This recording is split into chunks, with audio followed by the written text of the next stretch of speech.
Aujourd'hui, on se retrouve pour créer un système de newsletter complet. C'est quoi la newsletter? Eh bien, je l'ai expliqué justement là dans la documentation. Je mettrai les liens dans la description. Il est dit, est un document d'information envoyé de manière périodique par courrier électronique, ça veut dire par mail, à une liste de diffuseurs regroupant l'ensemble des personnes qui sont inscrites. Et donc, d'un côté, nous allons avoir un formulaire où on va demander à chaque fois aux gens de s'inscrire à notre newsletter.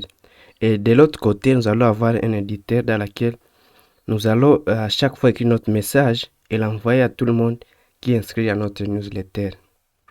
Dans cette vidéo, nous allons faire les deux en même temps. Donc, nous allons créer un formulaire pour permettre aux gens de s'inscrire et aussi un éditeur dans lequel nous allons écrire nos messages et nous allons aussi implémenter le système de newsletter, les systèmes d'email, d'envoi d'email pour que ça puisse être vraiment un système assez complet. Par contre, nous n'allons pas implémenter un éditeur très spécialisé car l'intégrer prendrait beaucoup de temps. Et donc, si vous voulez intégrer un éditeur spécialisé vraiment, vous pouvez nous écrire dans les commentaires. Comme ça, on fera une vidéo dédiée à ça.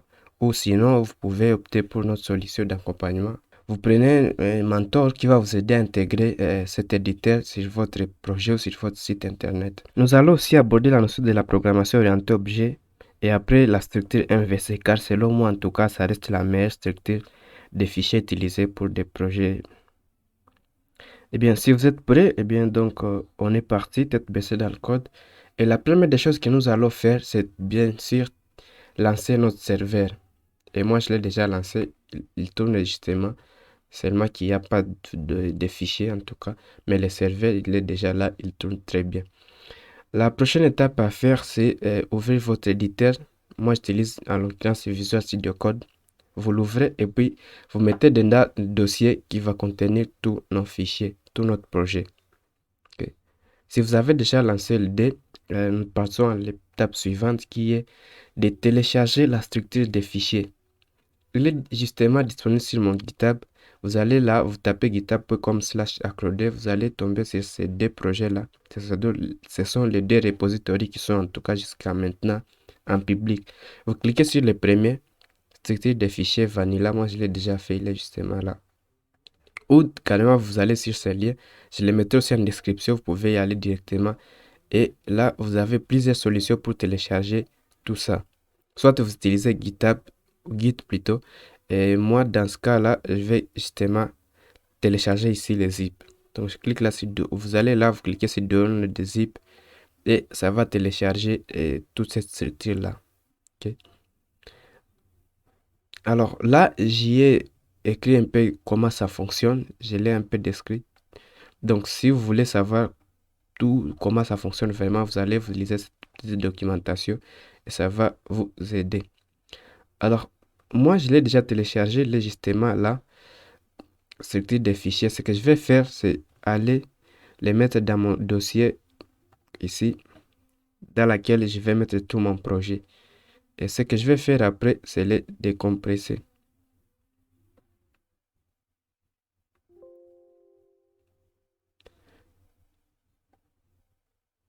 Je vais l'extraire.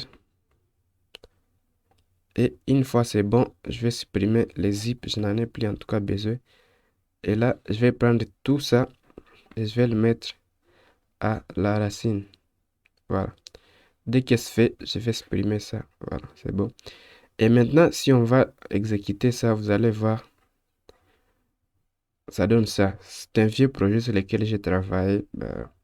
On va tout supprimer, en tout cas, on n'en a pas besoin. La deuxième chose à faire après cela, ça sera de télécharger les formulaires que nous allons utiliser. Nous n'allons pas encore recoder ça en HTML et CSS. Dans mes anciennes vidéos, je l'ai fait. Dans cette vidéo-là, je vous mettrai les liens en description aussi. Donc, vous allez là, moi je vais cliquer là sur télécharger les sources et vous allez avoir ces formulaires-là, ça se voit en fond, ok. Télécharger ces formulaires-là qui est justement là et c'est ce qu'on va utiliser pour demander aux gens de s'inscrire à notre newsletter. Malheureusement, sur Acrodev, pour télécharger ça, il faut être que vous soyez inscrit et aussi que vous ayez notre abonnement premium qui est $1 par mois. En tout cas, c'est pas grand-chose. Si vous ne pouvez pas payer notre abonnement premium pour une raison ou pour une autre, alors allez visionner cette vidéo dans laquelle j'explique comment j'ai créé ça. En quelques minutes, en tout cas, vous le visionnez, vous répétez la même chose et vous saurez le formulaire. Ou sinon, cherchez partout où vous voulez juste un formulaire que vous allez utiliser pour inscrire les gens à notre newsletter. Donc, moi, je l'ai déjà téléchargé. Il est encore une fois là dans téléchargement et je vais aller le copier. Il est là, section newsletter. Et là, on va aller le mettre dans Views. On va aller dans Template. On va le mettre justement là.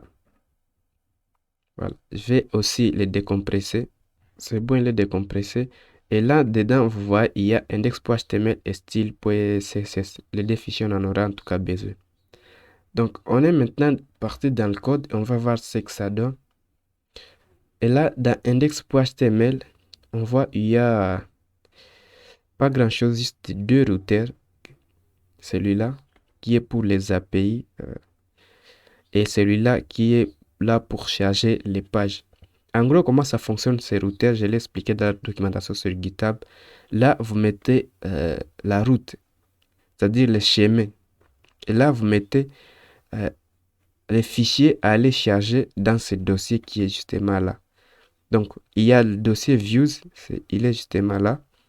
Vous allez dans Template et là, par exemple, pour la route principale, la route racine en tout cas, on va charger homepage.php, quelque chose comme ça. Et le fichier est justement là. Donc, si ici aussi je mets slash about par exemple, donc là je vais mettre soit about et là ça va aller chercher dans template le fichier qui s'appelle about.php et c'est ce qu'il va charger. En gros, c'est comme ça qu'il fonctionne ce deuxième routeur. Donc nous on n'a qu'une seule route qui est celle-là, la route racine. On va aller charger homepage justement comme ça. Donc si je vais ouvrir ce homepage, vous allez voir, il n'y a que du code HTML. Donc tout ça, nous, on n'en a pas besoin. C'est justement ce qui se trouve là. Ce qu'on va faire, on va supprimer tout ça. On va y mettre notre section. Vous voyez, notre index.html qu'on vient justement de télécharger. On va prendre juste cette section.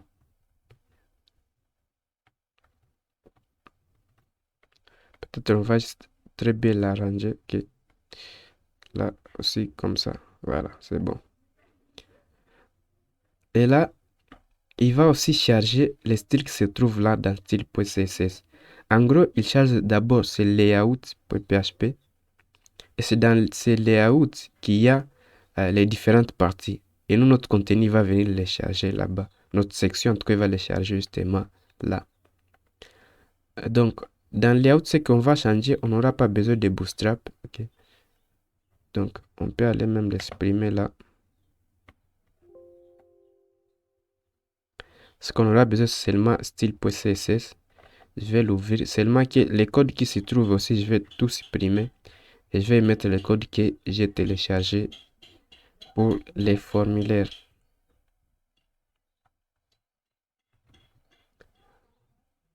Alors, on va l'exécuter tout ça et voir jusque-là ce que ça donne. Voilà, le problème, c'est que si vous voyez comme ça ne marche pas. Le problème, c'est que les navigateurs ont tendance à mettre les choses en cache et après les réutiliser. Si vous ne voulez pas que les choses qui sont mises en cache soient utilisées, vous pouvez aller là dans l'onglet réseau et désactiver le cache. Et là, si je rafraîchis maintenant, vous voyez, alors là, ça râle, vu que là, il est dit qu'on est en hors connexion, donc on va mettre aucune limitation. Et là, si je rafraîchis, tout revient en ordre.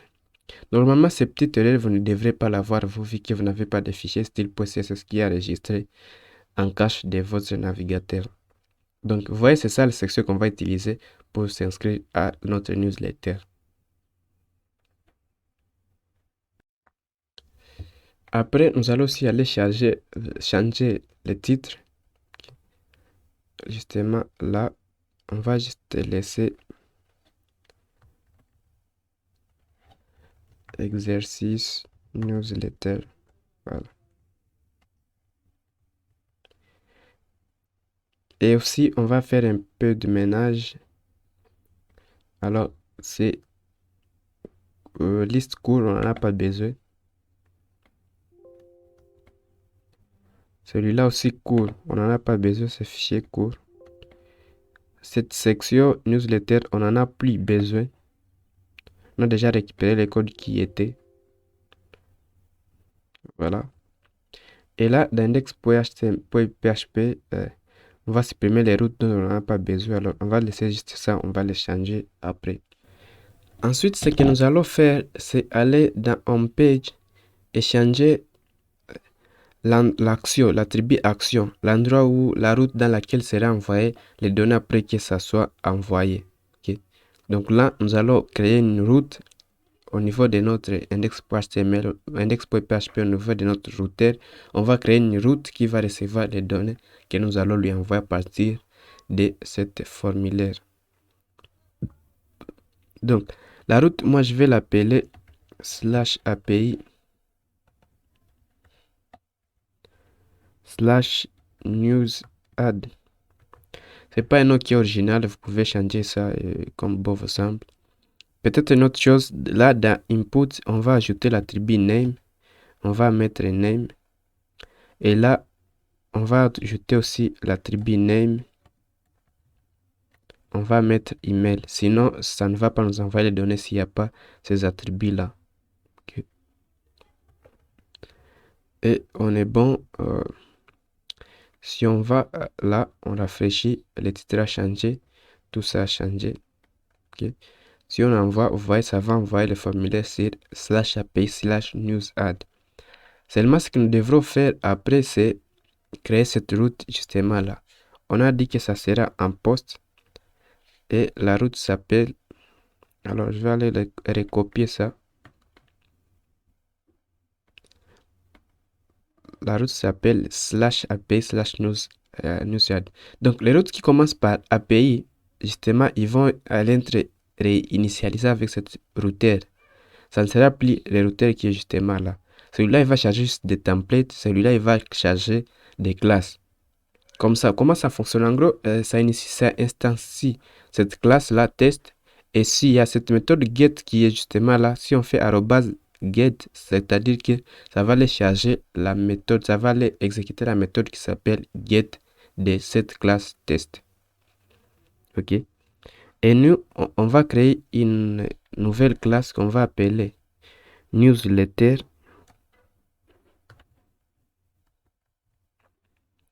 Et on va aller charger une méthode que nous allons appeler add_user. Alors là, comme nom, on peut mettre add_user. OK.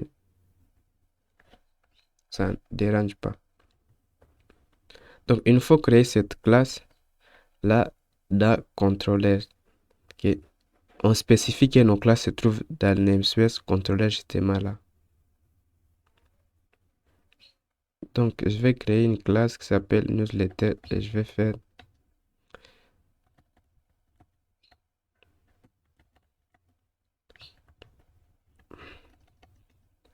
pour créer une classe en PHP, il suffit juste d'utiliser le mot-clé classe suivi du nom de la classe et après des accolades justement comme ça. Okay. Et là, on aura besoin du constructeur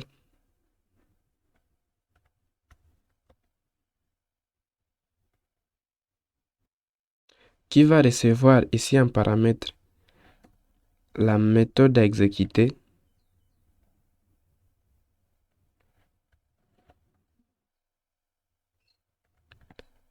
Et nous, on va justement dire ici que si il y a la méthode à exécuter, alors on va faire this et là on va exécuter la méthode. Alors cette structure là, vous n'avez pas à vous en faire, vous la mettez juste comme ça, c'est lié au routeur que nous utilisons. Donc le routeur, lui, il instancifie cette classe et lui passe en paramètre la méthode à appeler. Maintenant, il faut récupérer dans l'objet constructeur, dans la méthode qui construit la classe, il faut récupérer cette méthode et l'appeler justement comme ça. Sans que vous ne faites ça, ça ne va pas en tout cas marcher. Ok. Donc après, nous allons créer maintenant la méthode qui s'appelle addUser. Donc on va dire public fonction addUser. Ok. Et là, il ne prendra rien en paramètre. Jusque-là, ce qu'on va faire, on va juste valdamper. Alors, c'est valdamp la variable post pour voir ce que nous envoie les formulaires quand tu les envoies. Ok. Donc, nous allons retourner là. Nous allons cette fois-ci cliquer sur envoyer.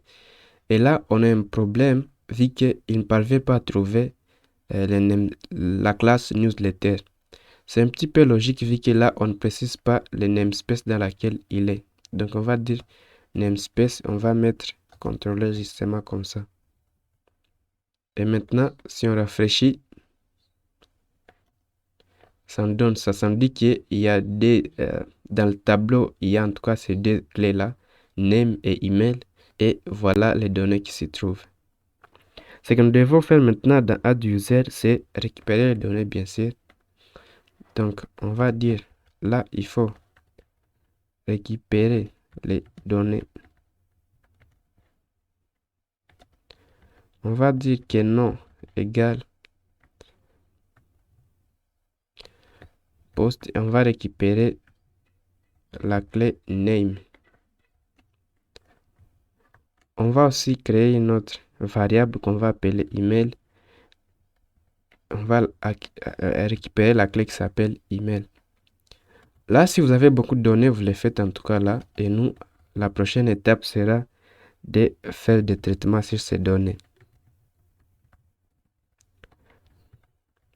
Si vous voulez vérifier qu'ils sont corrects ou pas, c'est dans cette partie qu'il faut le faire.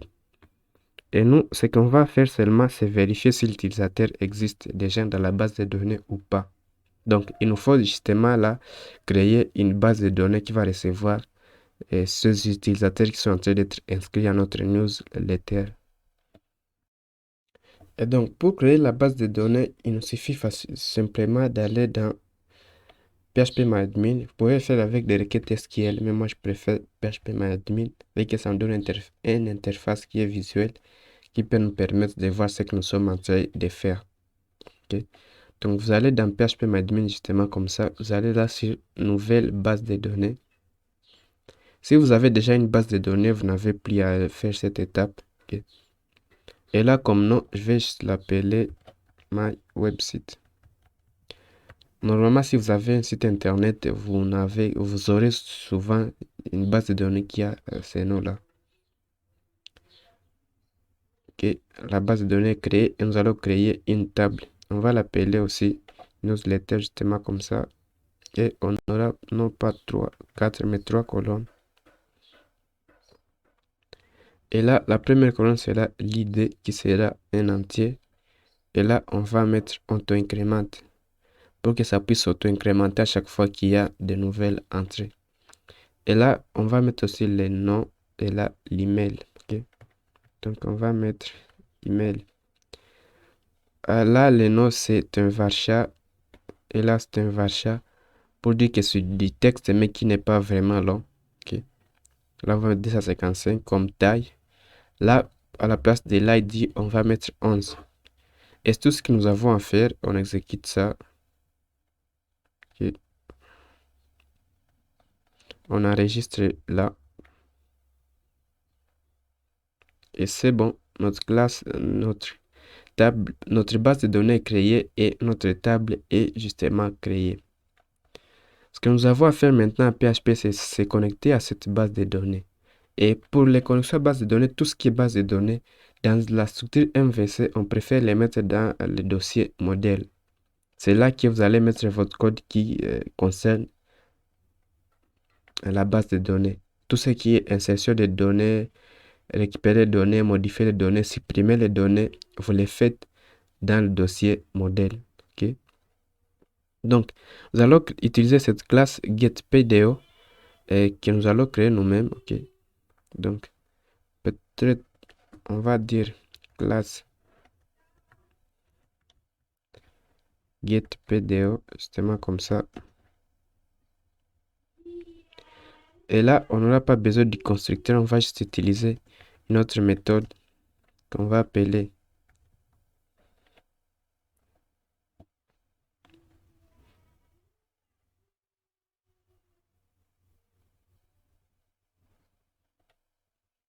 getPDO.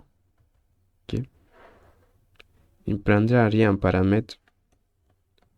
Et on va dire qu'il va retourner une instance de PDO.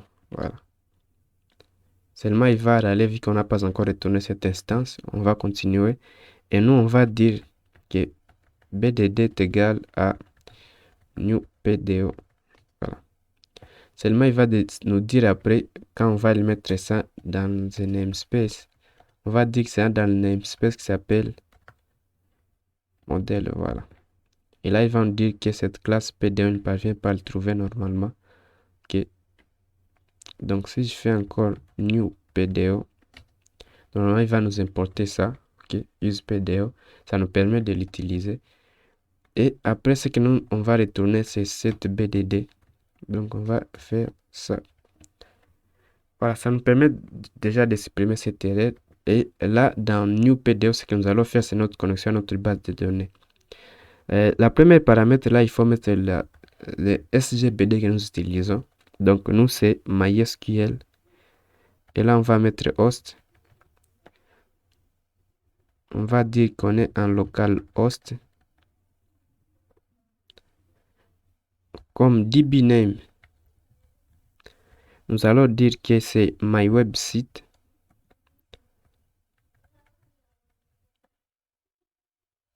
Ok. Et après, en deuxième paramètre, on va mettre les noms de l'utilisateur. Nous, on va utiliser stroot. Et là, il n'y a pas de mot de passe. Ok. Normalement, ça devrait nous envoyer déjà une connexion à notre base de données. Mais pour éviter, pour voir les erreurs, s'ils peuvent survenir, on va mettre cet attribut justement là. Et comme attribut, on va dire PDO ATT. Alors là, c'est des points. Okay. On va dire error mode, ok. Et là, on va mettre aussi PDO error mode, on va mettre exception.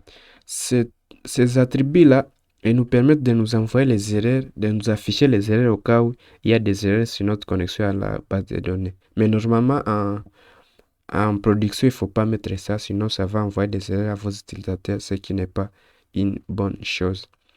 Seulement que cette fonction aussi, nous allons le mettre en statique pour ne pas avoir à instancier cette classe à chaque fois. Okay. Et c'est tout ce que nous avons à faire en tout cas à ce niveau. Ce que nous allons faire maintenant, c'est là dans Getters. Là, dans Getters, vous allez mettre toutes les méthodes qui concernent la récupération des données. Tout ce qui est sélectionner quelque chose, récupérer quelque chose dans votre base de données, vous les mettez justement là. En tout cas, c'est généralement c'est comme ça que fonctionne cette structure MVC. Là, dans le dossier setters, vous allez mettre tout ce qui est mettre les données dans votre base de données, vous les mettez là. Là, dans mutateur, vous mettez tout ce qui est modifier les données dans votre base de données. Toutes les méthodes qui concernent la modification des données dans votre base de données, vous allez les mettre là dans mutateur. Okay? Donc là, dans Getters, qu'est-ce que nous allons y mettre? Nous allons créer une classe que nous allons utiliser justement là dans cette fonction qui nous permettra de vérifier si cet utilisateur existe déjà dans notre base de données ou pas. Donc là, dans Getters, nous allons créer une nouvelle méthode. On va supprimer ces constructeurs, on n'en a pas besoin en tout cas. Alors c'est fun, ok. Et là, la méthode aussi sera statique pour ne pas aussi avoir à instancier cette classe à chaque fois. Okay. Et là, on va l'appeler Là, je sais pas le nom. On va dire get users in newsletter.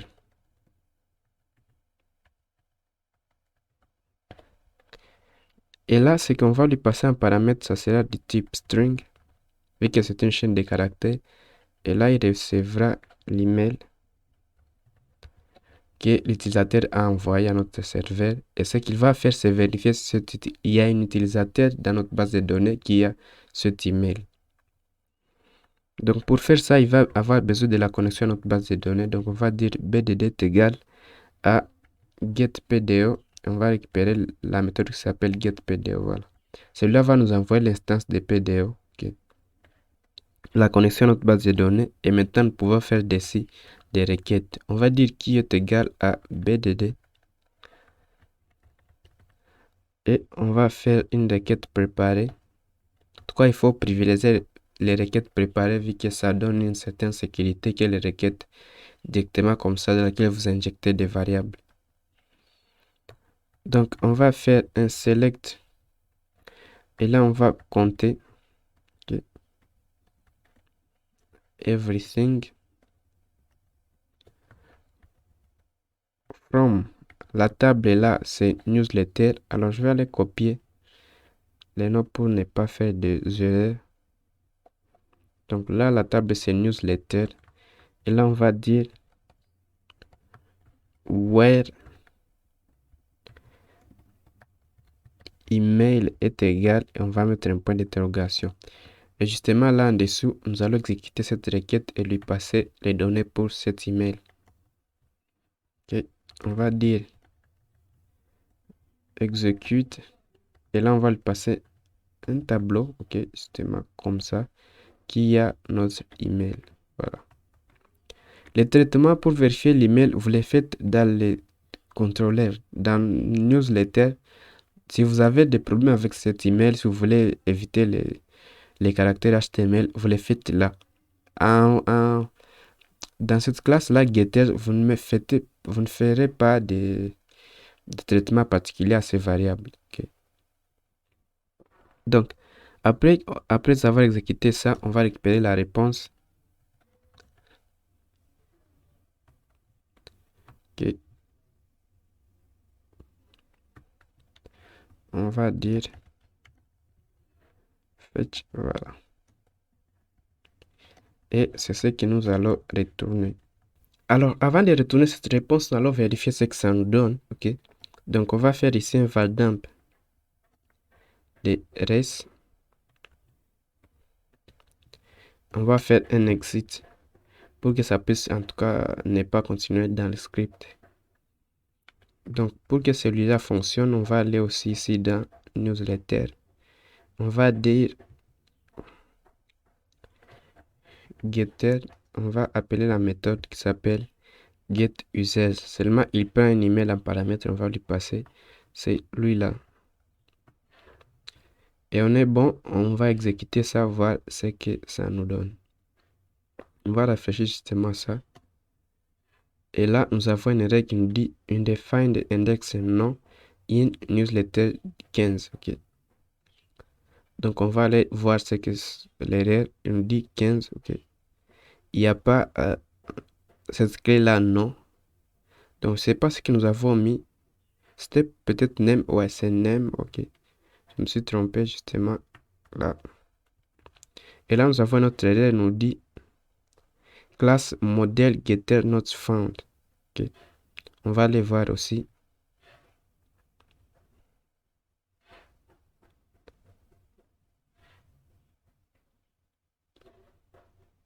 Alors, si vous avez ce genre de problème, vous avez mis un namespace et que votre classe n'est pas malheureusement trouvée, ce que vous pouvez faire, c'est rafraîchir l'autoloader, l'update, c'est le mettre en jour. Okay. Donc, nous allons faire new terminal.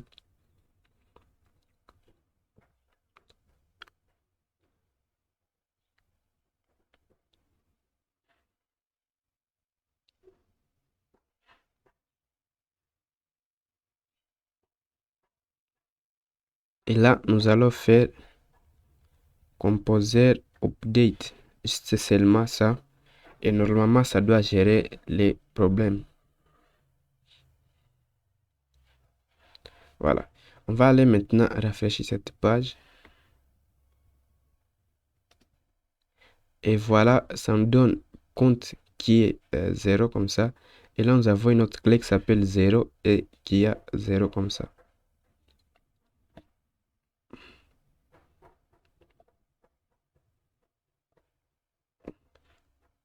Ce qu'il nous faut récupérer, c'est cette clé-là, 0, et prendre sa valeur. Et c'est ce que nous allons retourner, nous, là, dans cette méthode getter. Ok.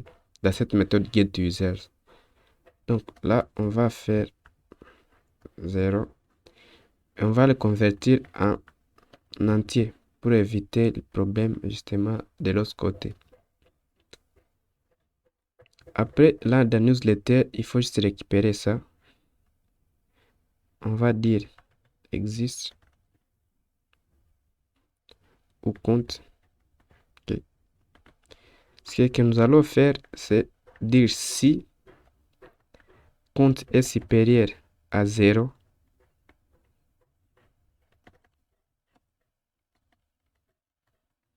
ça veut dire qu'il y a déjà un utilisateur qui a cet email dans notre base de données. Ce que nous devons faire, c'est retourner directement car on ne va pas l'inscrire et pourtant il existe déjà dans notre système de newsletter. Donc on va les rédiger plutôt. Pour rédiger quelqu'un, il suffit d'utiliser la méthode header qui renvoie des entêtes au navigateur qui redirige quelqu'un. Et là, on va mettre l'entête qui s'appelle location. On va dire, il va les rédiger sur la page d'accueil. Okay? Et là, on va retourner pour que la fonction ne puisse pas continuer. Et c'est tout ce que nous avons à faire, nous, comme traitement, en tout cas à ce niveau. Si vous avez d'autres traitements à faire, vous les faites, en tout cas là, à ce niveau. Et ce que nous allons faire ici en dessous, c'est au cas où tout se passe bien. Il n'est pas inscrit, vous avez tout vérifié, tout était bien là dans le traitement. Et ce que nous allons faire maintenant, c'est l'inscrire dans notre base de données. Là, nous allons utiliser encore une nouvelle classe qu'on va appeler setter. Et on va créer une méthode qui s'appelle setNewsLetter. Ok, ok, setNewsUser. Peut-être c'est plus parlant. On va lui passer les noms. On va lui passer aussi l'email. Il faudrait maintenant que ça puisse enregistrer tout ça. Et là, nous allons aller créer cette méthode, sinon ça va nous dire que ça n'existe pas. Là, on n'a pas besoin aussi du constructeur.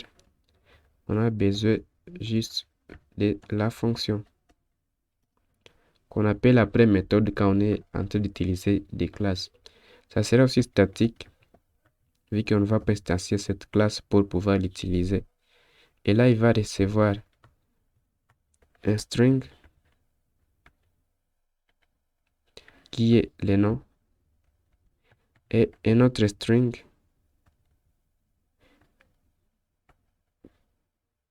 qui sera l'email. Voilà. Mais il faudrait que ça puisse enregistrer ces deux-là dans notre base de données. Donc, nous aurons aussi besoin d'une nouvelle connexion à la base de données. Donc, on va dire getPDO et on va appeler la méthode qui s'appelle getPDO. Voilà. Ça va renvoyer la connexion à notre base de données. Après, il faut juste faire nos requêtes habituelles. On va dire $BDD. Alors, là aussi, on va faire une requête préparée et on va dire insert into. Là, on va soumettre le nom de notre table et les données à insérer, ça sera donc les noms et l'email. Et comme values, on va les mettre justement après. On va mettre là des points, comme ça. Voilà.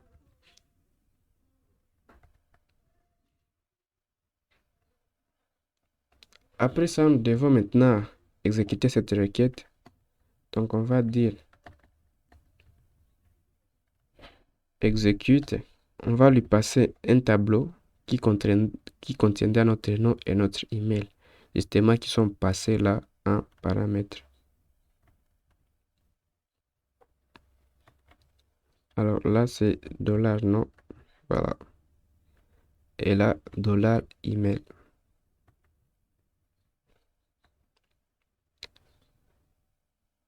Voilà, après, on n'aura pas besoin de récupérer quelque chose. Donc, si vous avez besoin de récupérer la réponse, traiter les données, vérifier si tout est bien passé, vous pouvez juste les faire justement là. Ou vous allez les faire là dans votre classe newsletter. Vous vérifiez tout ça. Mais nous, on va considérer que tout est parfait, tout se passe très bien. On vit dans ce monde sans erreur. Donc, après, nous allons considérer que tout se passe bien. On va le rediriger encore sur la page d'accueil. Donc, on va dire location. Et là, voilà. Maintenant, si on enregistre ça, on va essayer. On va charger là. Et là, ça nous dit que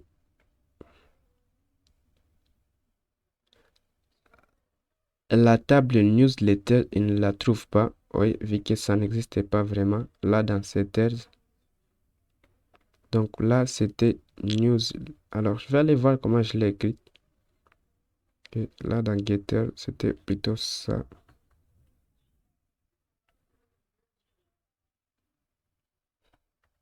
Ok. Et là, si je rafraîchis, on devrait être bon. Voilà.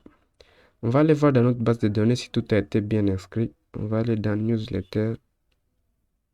Et là, on a notre inscription S et D. Si je mets une autre, je vais mettre acrodev. Et là, je vais dire contact@acrodev.com et je m'abonne. Ok. On va aller voir encore une fois. Voilà, il est bien inscrit. Par contre, si je mets les mêmes adresses email, ça ne va pas fonctionner.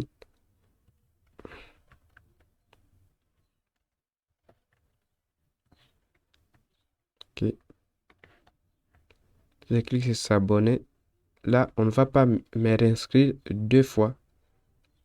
Vu qu'on a dit que si l'utilisateur existe là déjà, il est supérieur ici à 0, on va directement me rediriger, on ne va plus faire ce qui suit là. Par contre, ce qui serait cool, c'est d'afficher le résultat de l'utilisateur, s'il a été inscrit ou pas à notre newsletter. Donc là, je pourrais mettre une variable justement. Vous pouvez étudier comment faire ça de votre côté. Mais moi, la solution qui me semble plutôt facile et très rapide à mettre en place, c'est justement de mettre là dans l'header la réponse. Donc, on va dire que votre requête a été true. Mais ici, votre requête a été... Alors là, c'est plutôt false. Et là, la requête a été true. Voilà, un succès. Et maintenant, si on rafraîchit là, ok, on va faire ça. S'abonner. Et là, on a Q égale true. Ok. Par contre, on a une page not found. Puisque normalement, là, on devrait avoir un point d'interrogation pour dire que ça, ce sont les paramètres qui ont été passés en get. Ok. Donc là aussi, nous allons mettre un point d'interrogation et justement là, voilà. On est bon, on s'inscrit, on va dire check, on va faire ça et on s'abonne. Là, on a qui égale false car cet utilisateur existait déjà. Si plutôt j'avais mis notre adresse email bidon, on va mettre a arobase, ok. Et là, c'est true vu que la réponse est là. Ce que nous pouvons faire maintenant dans notre home page, voilà, justement là, c'est afficher la réponse si qui est true, si qui est false ou si ça existe déjà, afficher l'état à l'utilisateur. Et donc là, on va créer un paragraphe P qu'on va donner quelques classes pour que ça puisse être joli. Donc on va dire un b-d.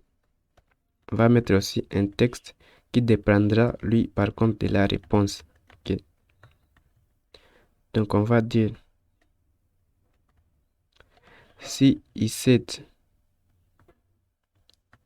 de $get qui, ok.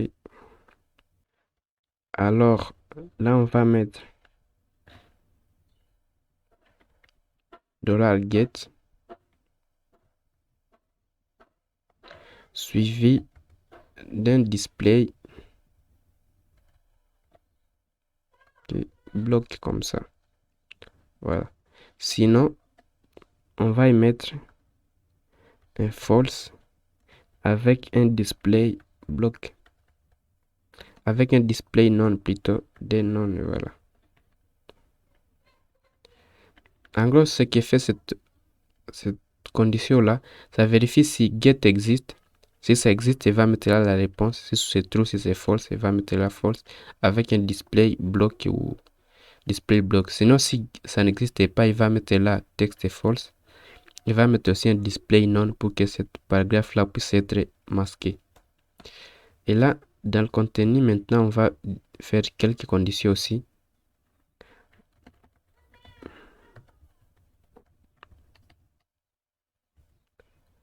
On va dire si il set de $get la clé qui existe déjà dans cette variable, dans ce tableau, et que là, et que get égale true.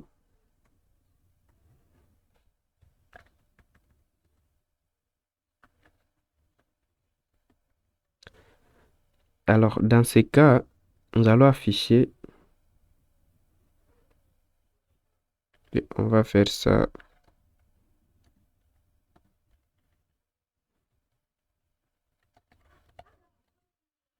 Et là, on va ouvrir encore PHP.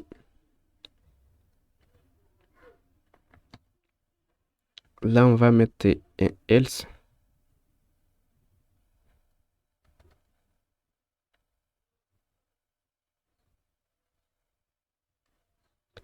Ici, on va afficher un enregistrement réussi.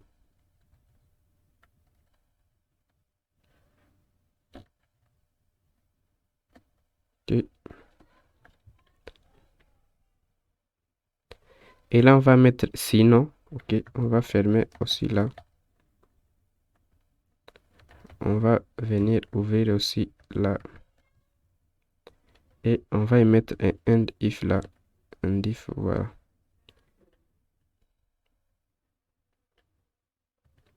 Donc, on va aussi mettre ça en forme très bien.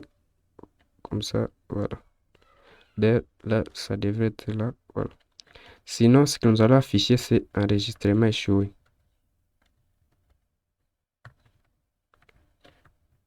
Voilà.